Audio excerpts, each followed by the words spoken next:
Welcome to the deep dive. This is where we take the sources you give us and we really get under the skin of the topic. We pull out the key insights so you can get informed quickly and efficiently.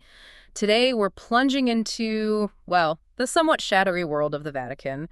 We're looking at excerpts from Malachi Martin's Windswept House. Right, and it's really important to remember up front, this is a novel. It's fiction. So it's giving us a dramatic, maybe even imagined look at potential power dynamics, internal conflicts, stuff that might go on inside the Vatican. Kind of like a lens, maybe a distorted one, on what could be happening. Exactly. Think of it that way. Okay. So our mission today really is to navigate this fictional landscape. We want to understand the different factions Martin portrays, what might be driving them, and just how high the stakes could be in this, behind-the-scenes struggle for influence in the church, at least as he paints it. Right. So the first thing that really jumps out is this idea of the book calls it a lethal struggle right at the heart of the Vatican. Yeah, it doesn't hold back, does it? We're sort of thrown straight into this high-tension scenario. You've got an embattled pope, and then these two American brothers, Paul and Christian Gladstone. And they seem caught in the middle, like pawns. Almost exactly like pawns on a very complicated chessboard, yeah. And these brothers, it looks like they're heading down very different paths. Paul, the source says he's succumbing to greed. While Christian, who's actually a priest in the story. Right, he becomes a close ally of the Pope. And the text says he uncovers some really dark secrets in papal Rome. Which sets up a really compelling drama right there, doesn't it? That contrast. It does. And woven into all this is the Fatima prophecy. That keeps coming up. Yes, the Fatima thread is strong. The excerpts detail this prophecy about Russia and the Virgin Mary's request for its consecration. And the consequences if it wasn't done by 1960, they sound pretty dire. Oh, absolutely. The prophecy, as presented, paints a really stark picture. It talks about the spread of Russia's errors, as they're termed, leading to, well, immense suffering, destruction. And a corruption of faith. A deep corruption, yes. Yes. So deep that only Portugal, apparently, would hang on to the dogma of the faith. It definitely makes you think about how these prophecies are interpreted and used within the church narrative. And to give it weight, the source brings up the miracle of the sun at Fatima, October 1917. Yeah, presented as the proof, the promised sign confirming the message. And the sheer number of witnesses is striking. It is. Reportedly around 75,000 people. You had journalists, photographers, scientists, skeptics, clergy, people from all walks of life. So that massive public event, within the story at least, gives the prophecy a lot of perceived legitimacy. Definitely adds that layer, yes. Okay, shifting gears a bit. We meet a character named Agnes. Her inner world is described as this luminous tabernacle, a place of refuge and strength. But then things take a very dark turn for her. Yeah, this scene is unsettling. It really is. Agnes is seemingly present at some kind of ritual, maybe this enthronement mentioned. She hears words in the vestry, faces Bishop Leo and an archpriest. And she's drugged. It seems so. She sees a needle, feels a puncture, the drug's effects. But even then, she's fighting against what she feels is blasphemy violation, chanting, this sense of impending horror. It makes you wonder about the kind of rituals being depicted, doesn't it? And the power dynamics involved. Absolutely. And the description of her experience is so vivid, almost visceral. This hideous cadenza, smoke, smells, cold, noise. It really hammers home the trauma. And it leads to this ritual in the American chapel. Yes. Bishop Leo performs what's described as an inverted blessing using the back of his hand, specific fingers up like horns. And an upside-down crucifix on the altar. Powerful, deeply disturbing symbols, suggesting a complete inversion of sacred rites in this fictional telling. Which sort of brings us to another major conflict point, the election of a pope who was considered totally unsuitable. Right, unsuitable for the plans of certain factions, particularly one seemingly led by the Camerlengo. Yeah. It sounds like a major strategic error in the conclave. And for those who might not know, the Camerlengo is a key figure, especially when there's no pope managing things administratively. Exactly. And this pope, Vincenz, reacted so strongly he apparently bolted out of the conclave. Wow. That must have sent shockwaves. You'd think so. An event like that clearly disrupted whatever plans were in place. And this Pope Vincenz, apparently he had a prophecy, something about the Vatican gardens confirming its accuracy over years. Yes, that detail adds this layer of perhaps divine intervention or fate disrupting human plans. And the goal of the opposing faction becomes clearer then. They wanted to transform the papacy. Make it complacent. a tool for their new creation, this truly new world order. They even call it Day 3. That reveals a huge ambition, doesn't it? A radical vision for the church and its role in the world. It definitely taps into broader anxieties about global power shifts. It really does. Okay, so now Cardinal Maestroianni enters the picture. He seems like a central figure in all this scheming. Definitely portrayed as a key player, ambitious, actively working his own angles. We see him desperately trying to find a Father Aldo Carnesecca, even on a Saturday morning. Yeah, arranging a car, needing him urgently.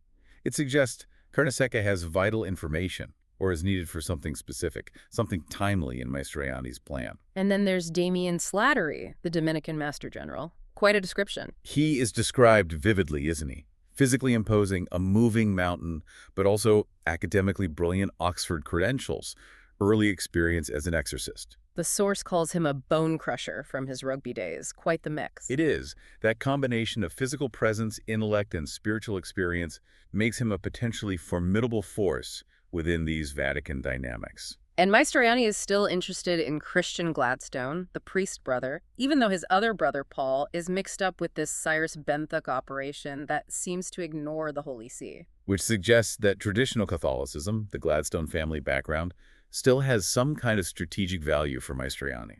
Even with all the shifts happening. It seems so. Maybe it's seen as an asset, something to leverage. And we see Maestroianni pulling strings again, summoning one Signore Taco Manoguera to call the Cardinal Archbishop of New Orleans. He's clearly manipulating people. This brings us nicely to the traditionalist Catholics.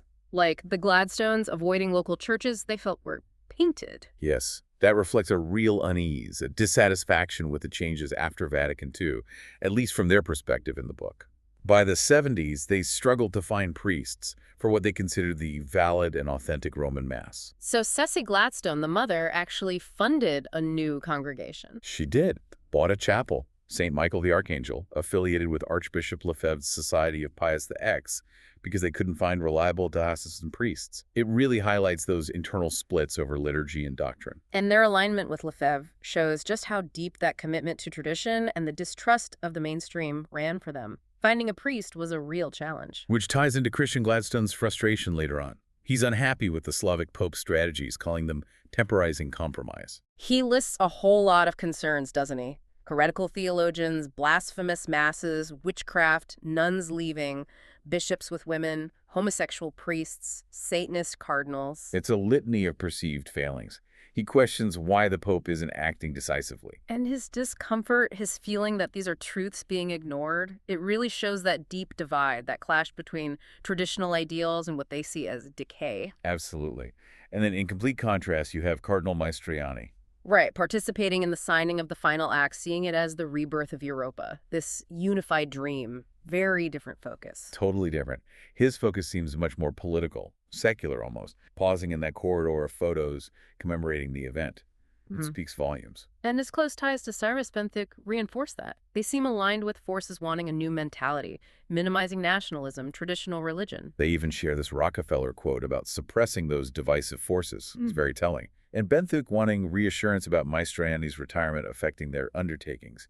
It shows how deep their collaboration goes. But the Slavic Pope doesn't seem shocked by Maestroianni's sentiment, more by him saying it openly. Yeah, his reaction is interesting, that pointed question about the fallout from mentioning his request for prayers. Yeah. It hints at the underlying tension, maybe the Pope's awareness of the games being played. A weariness. Could be. Meanwhile, Damian Slattery is getting impatient. And worried about Christian Gladstone. Yes, struggling with whether to warn him about Maestroianni's interest, fearing Christian will be caught off guard. Slattery's loyalty to the Pope seems very strong. His urgency about that cable, 207SL, also shows something's up. Then we get into the nitty-gritty of transferring Christian to Rome. Cardinal O'Clery in New Orleans, his price isn't money. No, it's ambition. He wants a Roman diplomatic career, despite apparently complicating things with Vatican-Israeli relations before. It really shows that web of ambition and politics in the Vatican system, doesn't it? It does. And Cardinal Orettini isn't thrilled about getting involved because it messes up his trip. Huh. But the mention of Maestroianni gets O'Clery's attention immediately. Exactly. Orettini's a seasoned player involved in revising canon law, but O'Clery's excitement and Maestroianni choosing less fancy lodgings to maybe encourage cooperation. It's all subtle power plays. O'Cleary even drops hints to Christian about the opportunity. While all this is happening, Paul Gladstone is strengthening his EC candidacy. His personal statement talks about new bases for collaboration, a wholly new mentality, non-nationalistic, non-sectarian. Right, aligning perfectly with that New World Order idea we talked about.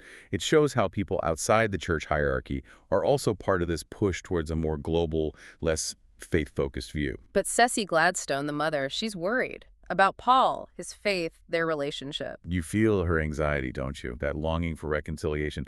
But this deep worry about the state of his faith shows the personal cost of these bigger ideological shifts in their family.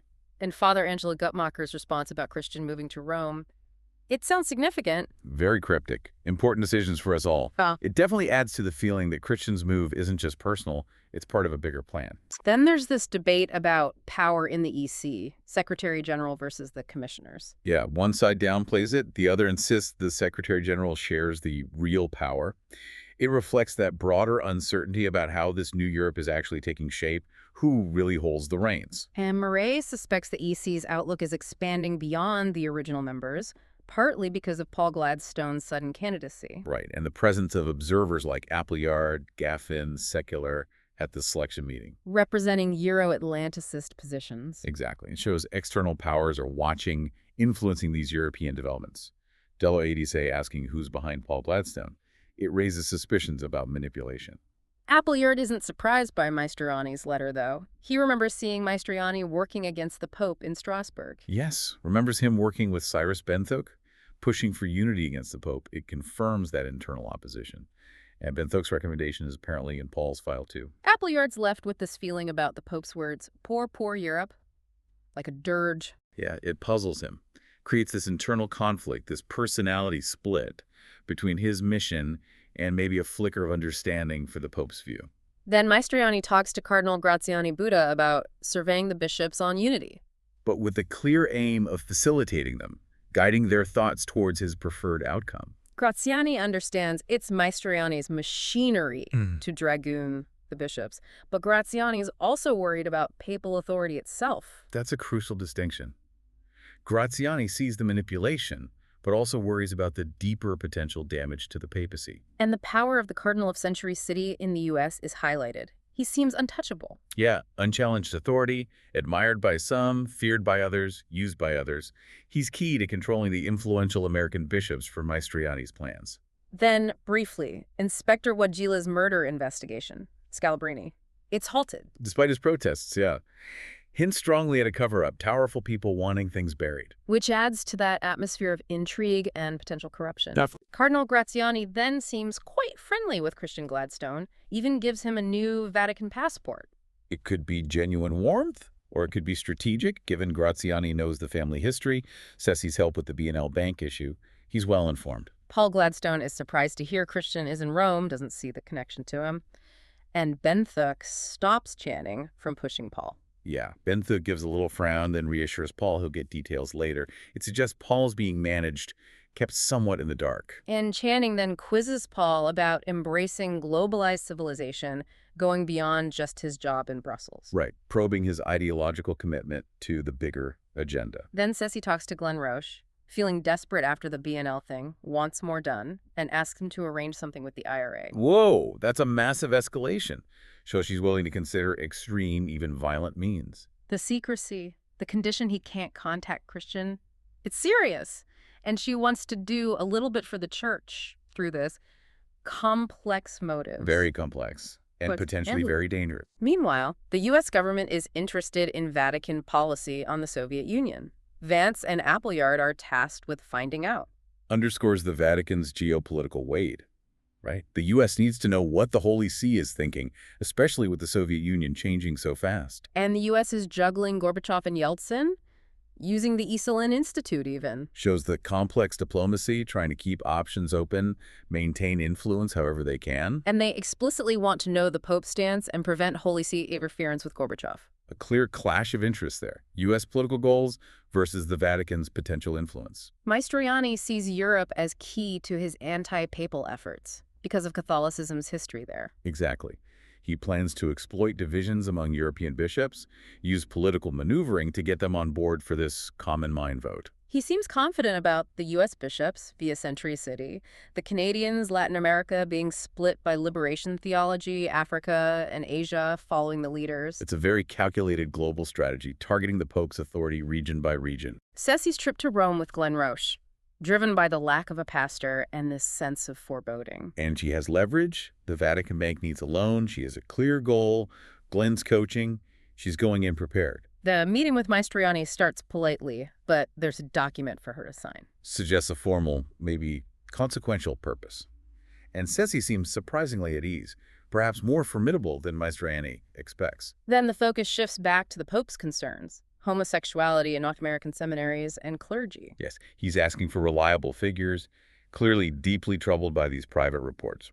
A major internal challenge. And Sanzerfano sees it as unprecedented. No historical parallel, no obvious solution. That really highlights the depth of the crisis as perceived from within. A sense of being in uncharted, dangerous territory. Father Angelo Guttmacher is still the Pope's courier to the East. Candid talks, upcoming trip to Poland, seems vital. A crucial link, yes, especially with Poland being so significant later on. But Appleyard is more interested in him as a potential key courier for the Pope, based on Vance's theory. Right, the U.S. trying to map the Pope's communication lines. Luca Damo's investigation makes Guttmacher look pretty unassuming, though.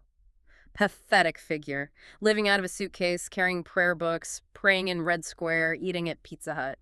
It's a contradictory picture, isn't it? Mm-hmm. Humble priest or clever cover. The public acts of faith in sensitive places are certainly intriguing. Appleyard's hitting dead ends trying to get info on the Pope.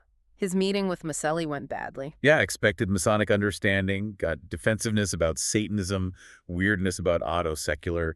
It shows the paranoia, the deep divisions. The Slavic Pope then gives Appleyard this historical perspective, feeling the Holy See is always excluded from big decisions, like after WWI with the Treaty of London. A sense of historical grievance, yeah. He mentions cooperating anyway Moscow radio during the coup, Panama, Gulf War, but still feeling sidelined. A fixed principle of exclusion, he calls it. Appleyard seems genuinely impressed by the Pope's frankness, reflects on him as this unique leader, an absolute monarch in a democratic capitalist world. A moment of recognition, perhaps. Seeing the Pope's unique, maybe even lonely, position. Appleyard also gets a good impression of Christian Gladstone, wants to talk to him. Another potential connection forming there, maybe across different sides. Then there's that scene with Paul Gladstone at Latin Mass, celebrated by Christian. Bittersweet memories for Paul. Yeah. Contrasting with the Novus Ordo Ceci dislikes, that Domine non sum dignus hitting him hard, shows the personal impact of those liturgical shifts again. Christian then figures out Oriatini must have been involved in the Sicilian operation because he expected to hear from Father Aldo. But now Oriatini seems out of the loop. Interesting. Suggests maybe a split or changing roles within the opposition. Yeah. Christian calls Luca Damo, who's in a helicopter. Yeah, and Luca Damo just says, sit tight and play dumb. Strategy shift. Definitely points to caution, trying to figure out the changing dynamics. Slattery gets furious hearing about outside centers involved against the Pope. His loyalty is absolute. That visceral loyalty comes through again. Despite any past confusion about the Pope's actions, Slattery is fully committed now. Oriatini suggests using an emissary for European bishops, and maybe the same in America because of Century City's legal troubles. Proposes a perfect candidate. Opportunistic, pragmatic, adapting their tactics to maintain influence. Christian agrees to Maestroianni's timeline for his European travel, coordinating with Slattery, early March. On the surface, it looks cooperative, but Christian's playing his own game now. Deception on both sides. Maestroianni thinks Christian is excellent timber, a prime candidate for the process. Asks him about his role regarding Vatican II's achievements. Shows Maestroianni's trying to co-opt Christian, frame his work within the Council's legacy, despite Christian's traditionalist leanings. The Slavic Pope's strategy in the secularizing world is described. Keep a high profile, minimize differences, uphold core doctrines, engage with people. A pragmatic approach, trying to navigate the changing cultural tide while holding on to essentials. Ceci gives her stark view. The church decay is so bad, traditional structures don't guarantee basic Catholic life anymore.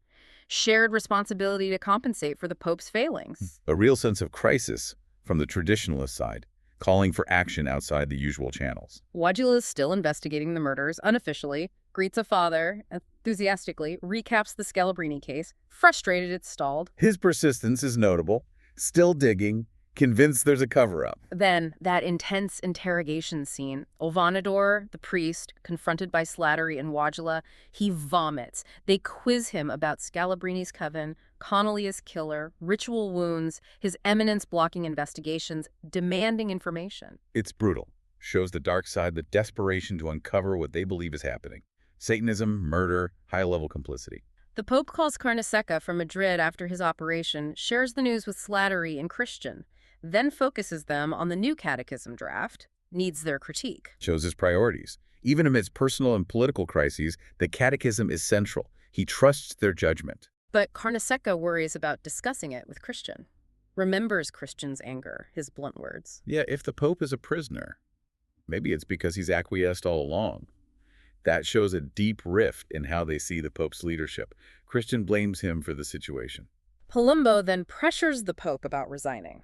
Imitating Maestroianni, talking about the Pope's health, the Church's critical time, needing an extraordinary disposition, a legal instrument for succession. A direct move, using the Pope's health as leverage to push him out via seemingly legitimate means. Christian then unleashes this huge critique on Father Damien. Is this whole transformation of Catholicism prearranged since Vatican II? Sees links between council docs, canon law, the catechism. He's questioning the whole trajectory. Yeah. And directly implicates the Slavic Pope, given his history with Vatican II and allowing the corruption. Asks if the bishops who think the Pope doesn't matter anymore are actually right. It's a devastating assessment from his viewpoint. A profound sense of betrayal, questioning the very foundations of the post-council church and the current Pope's role in it. Then Lucadamo drops the bombshell from Slattery. The Strasbourg meeting wasn't about grooming Christian, it was about using him against the Pope. That's the turning point for Christian, isn't it? Realizing he's been manipulated. He's furious. Realizes all his work for Maestroianni, the bishop debriefings, favors, it was all part of the plot.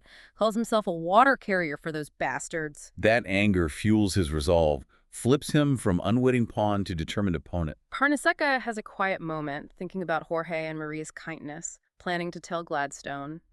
Takes his eye drops, a little calm before the storm. A brief human touch amidst all the plotting. Ceci remembers Ireland, Lazleton, the peace, the supernal feeling, contrasts it sharply with her current anxiety about the church. That contrast really emphasizes her sense of loss, her worry about what she sees as spiritual decline. Tricia confesses a serious illness to Christian, sought guidance from Father Angelo, wants to make up for Father Francis' betrayal of vows. Yes, after ruling out medical causes, Father Angelo guides her in traditional asceticism, seeing it as a time of wholesale apostasy, a very personal response to the broader crisis. Christian gets impatient with the Pope for not helping Slattery find a bishop to incarnate him. Feels Slattery deserves better. Shows Christian's loyalty to Slattery and his frustration with perceived people in action or weakness. Lucadamo explains the common mind vote mechanics to Christian. The engineered vote of no confidence, the pressure, all leading to signing the resignation protocol. Demystifies their strategy. The CMV is the weapon, the protocol is the objective. Slattery distrusts Father Georgi. Seems harmless, but Slattery thinks he's part of the anti-papal cabal. Bad news for the Pope. Shows that deep suspicion. Everyone's categorized ally or enemy. Christian wrestles with the morality of his own deception, acting for the Pope's sake. Wonders if Father Aldo would see it as madness, cowardice. The ethical tightrope they're walking. Do the ends justify these means? The Pope reads Gladstone's report on the American bishops. Albany bishop talking about priesthood being obsolete, celibacy as medievalism, accepting homosexuality. And the Pope reacts with cold, repulsive horror, feels guilty about the gullibility they assumed in him, shows his deep distress about the U.S. Church. Monsignor Daniel is distraught, wishes the reports would vanish, asks who a pope can even turn to. That sense of isolation at the very top again. Vulnerability. Sadowski clears the Pope's schedule, hinting at fatigue with Dr. Fanerote's meddling, fuels resignation rumors again. The opposition using the schedule, the rumors, to build their narrative. But the Pope's spirit is strong.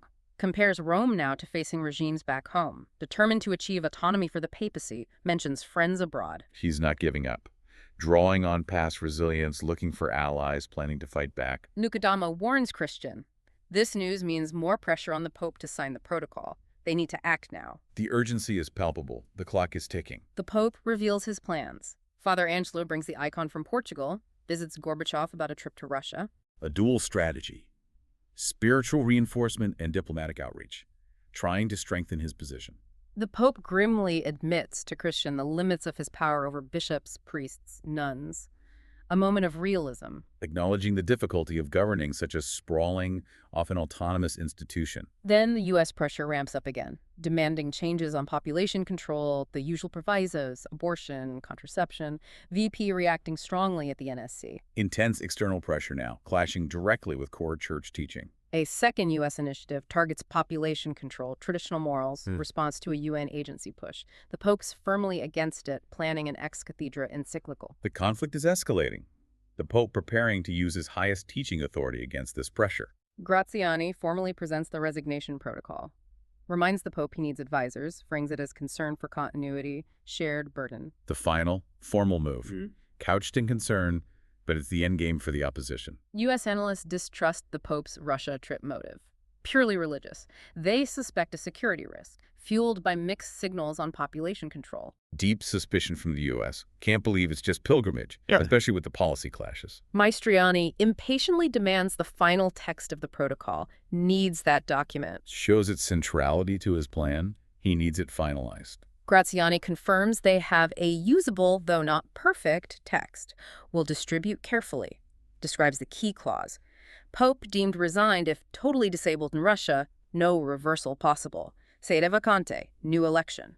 The mechanism is clear. Irreversible removal triggered by incapacitation during the trip.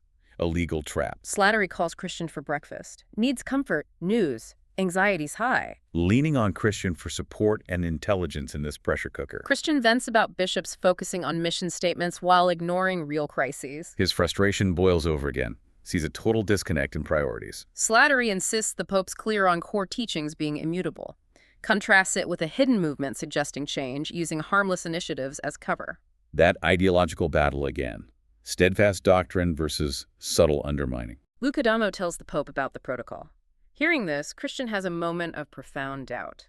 Is this really the Pope Christ wants right now? A crisis of faith for Christian.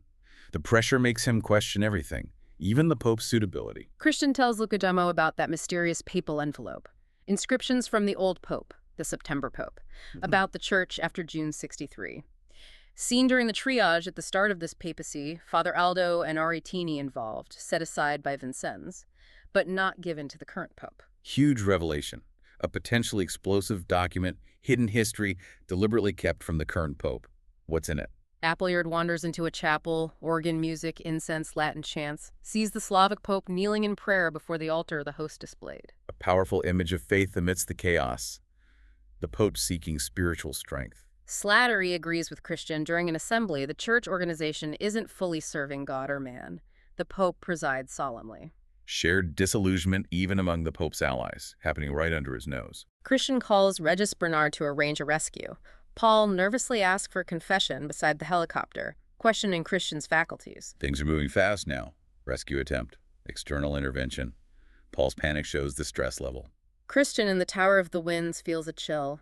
Remembers old Glad's journals, a past Gladstone helping Pius IX, the family history. That connection to the past again.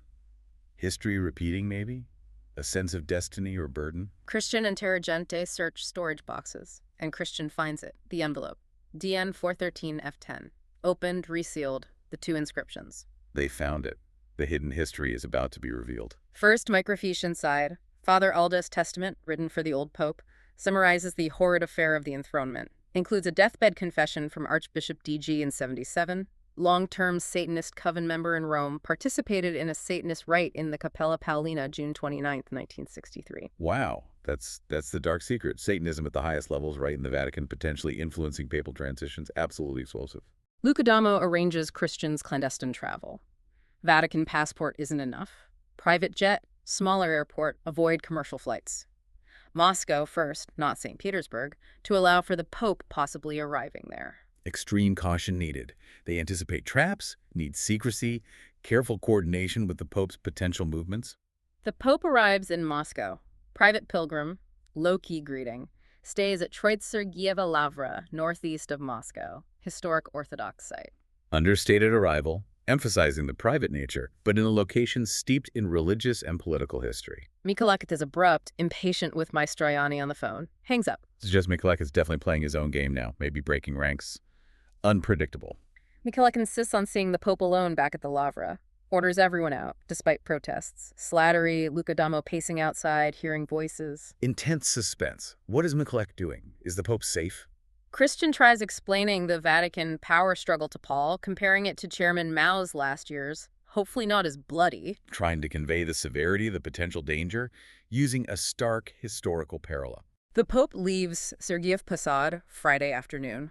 Chartered jet, private airport. Pope +6, including Mikolakis. Mikolakis radios the flight plan to Rome. U.S. satellites intercept it.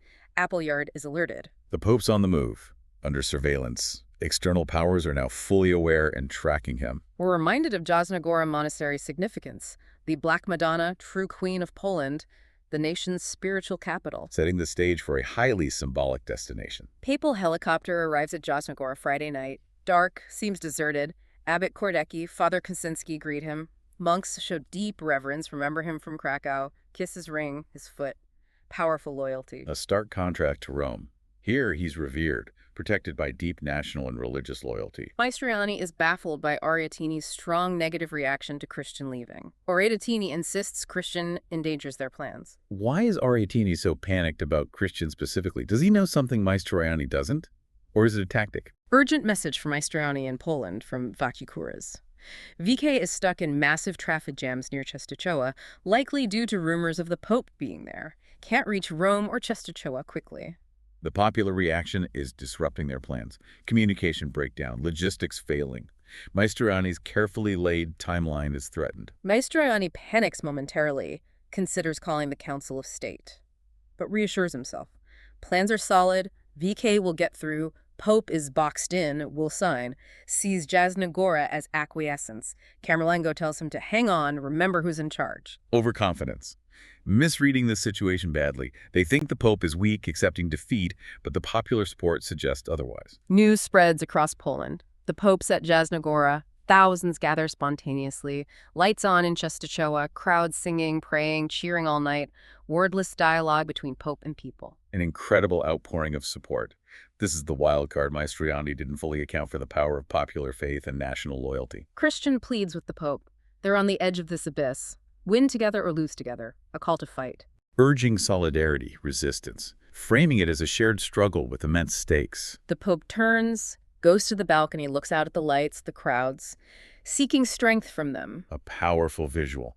The leader drawing courage from his people's visible support. Christian confronts him directly, refuses a farewell speech, says the Lord's words to Peter don't apply, no one forced the Pope physically, says he just acquiesced to cunning, references Christ telling Peter to go back to Rome, face death. Wow. A direct challenge. Calling out the Pope's potential resignation as weakness, not divine will. Invoking the ultimate example of Peter's martyrdom to urge him to stand firm. A critical moment. So, wrapping up what we've seen in these excerpts, it's a Vatican really portrayed as being torn apart, isn't it? Conflicting visions, intense political games, and a Pope under incredible pressure, both internal and external.